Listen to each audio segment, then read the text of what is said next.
Hello, this is Lew Halprin, reading one of the past tense articles published in the Stow Independent. The article today is about a ruckus in Gleasondale.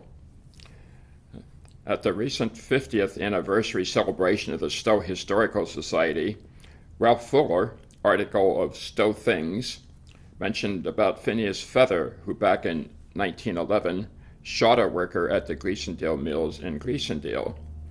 Phineas was a superintendent at the mills for years until he left in 1910 and was replaced by Charles Roberts. Phineas thought he was owed more termination money from his boss, A.D. Gleason, than was paid. After many attempts to get those funds, Phineas came to the mill with a gun ready to shoot Mr. Gleason if he did not get his money, but accidentally shot Mr. Roberts instead. Here are some details taken from an article in the Old Boston Journal dated March 28, 1911, and found hiding in the Stow vault. On the day of the shooting, Feather entered the mill and went to the office. Mr. Gleason saw him, and at the spur of the moment decided to pay him what he asked just to get rid of him. Mr. Gleason told the superintendent Roberts to do this, but for some reason Feather instead backed to the office door, drew a revolver, and fired. But rather than the bullet hitting Mr. Gleason, instead hit Mr. Superintendent Roberts. He was at work in the mill office when Feather entered and was shot instead, the bullet lodging in his right lung. At the same moment, Mr. Gleason, the millionaire owner of the mill, pounced upon the would-be assassin from behind. He brought Feather to the floor with such force that his nose was broken. Miss Lena Hickley, a stenographer in the office, ran into the mill shrieking. Robert Bavis, one of the mill hands, rushed into the office and, throwing himself into the struggling heap on the floor, was shot himself in his right hand.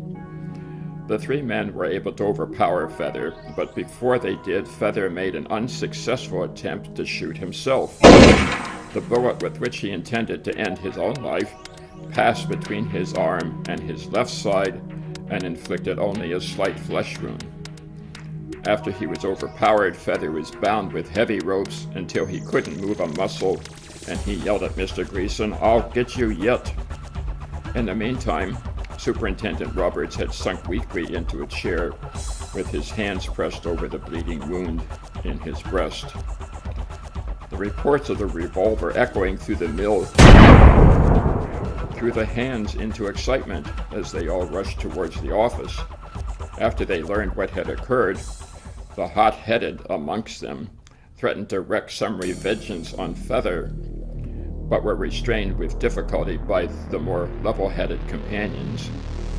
Roberts was rushed to the Clinton Hospital in the Gleason automobile. At the same time, Feather, trussed like a fowl, was being driven into Hudson, where he was lodged in a cell in the police station. No additional information was known about what happened to Phineas, but David Mark of Maynard, author of Maynard History and Life Outdoors, provided some additional details about what happened after that.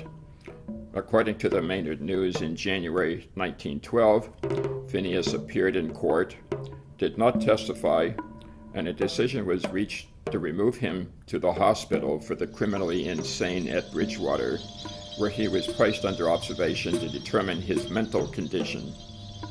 In 1914, he was granted a new trial for assault with a deadly weapon, was convicted December 1914, and then pardoned in 1915, never to be heard from again. So, as radio commentator Paul Harvey would say, now you know the rest of the story.